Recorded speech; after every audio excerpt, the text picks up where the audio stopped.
Hello বন্ধুরা, আশা করি আপনারা সবাই সুস্থ আছেন, ভালো আছেন। আমিও ভালো আছি। আমি প্রত্যেক মাসের ব্রতকথা আপনাদের, লক্ষ্মী দেবীর ব্রতকথা আপনাদের আমি পড়ে শোনাই। তা এই আশ্বিন মাস চলছে, এরপরে কার্তিক মাস আসবে। আমি কার্তিক মাসের ব্রতকথা আপনাদের শেয়ার করছি। আর এই বইটা অনেকেই দেখতে চেয়েছিলেন, আমি দেখিয়েছি, আবার দেখাচ্ছি। এই হচ্ছে 12 মাসের পাঁচালী ব্রতকথা। দেখুন, এই দেখুন, বেনি মাধব সিলের লাইব্রেরি। অনেকবার দেখেছি, প্রত্যেকবারেই আমি দেখাই। অনেক পুরনো বইটা, প্রত্যেক মাসে আলাদা আলাদা করে ব্রতকথা দেওয়া আছে। তো এখন আমি কার্তিক মাসের ব্রতকথা আপনাদের শেয়ার করছি। এই দেখুন, এটা হচ্ছে পুষ্পবতীর পালা। কৌণ্ডিন্য নগরে ছিল এক নররায়, অহংকারে পূর্ণ ছিল তাহার হৃদয়। একদিন সেই রাজা সবারে ডাকিল, কার ভাগ্যে খাও সবে জিজ্ঞাসা করিল। সকলেই করজোরে করে নিবেদন, তব ভাগ্যে খাই মোরা শুনো হে রাজন। ছোট কন্যা পুষ্পবতী কহে বিপরীত, আমি খাই নিজ ভাগ্যে জানিবে নিশ্চিত। কন্যাবাক্য শুনি রাজা ক্রোধান্বিত হয়, নিজ ভাগ্যে খাও তুমি দেখিব নিশ্চয়। প্রাতঃকালে উঠি যবে যারে করিব দর্শন, তার হস্তে তোমা আমি করিব অর্পণ। নিজ ভাগ্যে কেমন এতে করো ভোজন, নিজ চক্ষে তাহা আমি করিব দর্শন। প্রাতঃকালে মহারাজ বাহিরে আসিল, ভিক্ষুক ব্রাহ্মণে নৃপ দেখিতে পাইল। রাজার নিকটে ভিক্ষা চাইল ব্রাহ্মণ, রাজা তারে পুষ্পবতী করিল অর্পণ।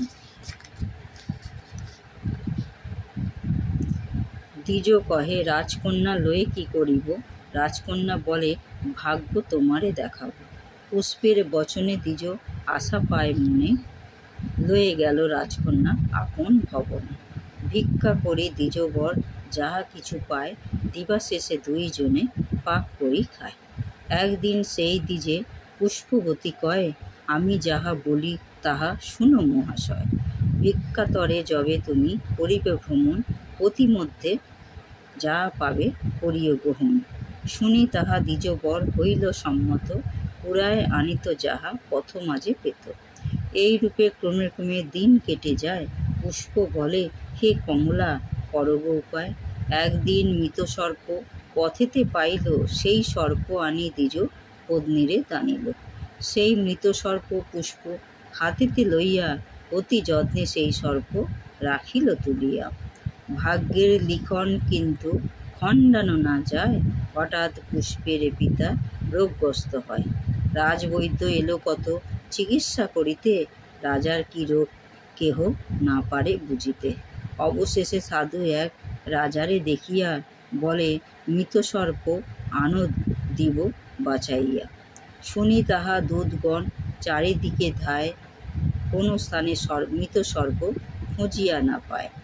রাজা দেশে ঢেরাদার ঘোষণা করিল, পুষ্পবতী সেই কথা শুনিতে পাইল। দ্বিজে ডাকি পুষ্প মৃত সর্প দিতে কয়, ঢেরাদারে দ্বিজবর মৃত সর্প দেয়। ঢেরাদার তাহা লয়ে অন্তঃপুরে এলো, সন্ন্যাসী চিকিৎসা করি রাজারে বাঁচাল। মৃত সর্প হতে রাজা প্রাণ ফিরে পায়, পুরস্কার দিব দ্বিজে মহারাজ কয়।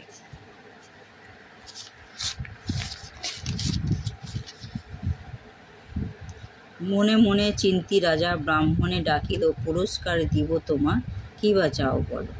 দ্বিজ বলে, মহারাজ আমি কি বলিব, জানিয়া আসিয়া ঘরে তোমারে জানাবো। বিদায় লইয়া দ্বিজ গেল নিজ ঘরে, রাজার ইচ্ছার কথা জানায় পুষ্পেরে। শুনি তাহা পুষ্প বলে, চলো পিত্তালয়, পিতৃগৃহে যাইবার হয়েছে সময়। লক্ষ্মীশ্বরী পতি সঙ্গে পুষ্পবতী গেল, উভয় রাজারে গিয়া প্রণাম করিল। কন্যারে দেখিয়া রাজা করিছে ক্রন্দন, পুষ্পবতী বলে, পিতা কাঁদো কি কারণ? কাঁদিতে কাঁদিতে রাজা পুষ্পেরে বলিল, তোমা সম এক কন্যা আমারও যে ছিল। পিতৃবাক্যে পুষ্পবতী বলিল তখন, আমি তব পুষ্পবতী শুনহ রাজন। ওগো পিতা সকলেই নিজ ভাগ্যে খায়, লক্ষ্মী কৃপা ভিন্ন আর নাহি উপায়।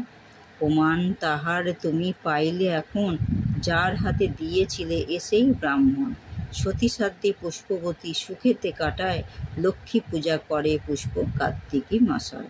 কার্তিক মাসের ব্রত হইল সমাপন, শ্রী শঙ্কর বলে জয় লক্ষ্মী নারায়ণ। এই হলো কার্তিক মাসের ব্রতকথা, আপনাদের পড়ে শোনালাম। যদি পারেন তো কার্তিক মাসে বৃহস্পতিবার দিন ব্রতকথা আপনারা করতে পারেন। এই হচ্ছে আমার বই। সবাই ভালো থাকুন, সুস্থ থাকুন।